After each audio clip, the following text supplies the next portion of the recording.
Good morning everyone and welcome to a Woodland adventure workshop with the Hack. Are you enjoying your holidays?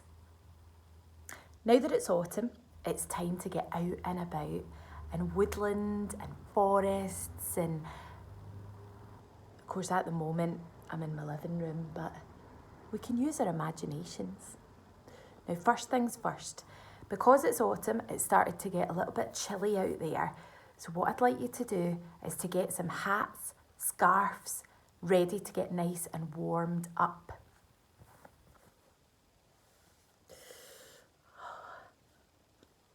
Do you like the colour of my hat? What colours can you think of for autumn? Autumn for me is golds and browns and greens that are just about to turn. Have a think. 5 colours for autumn.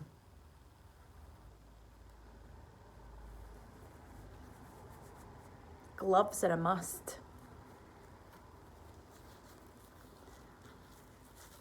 Maybe a scarf.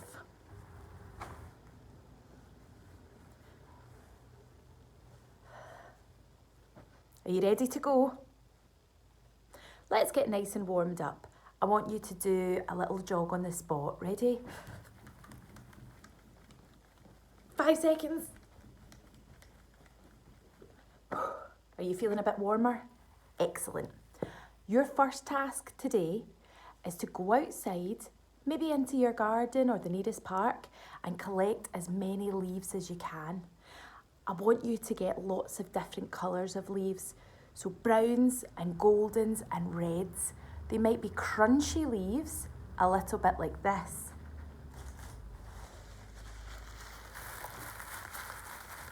Or they might be wet and soggy leaves.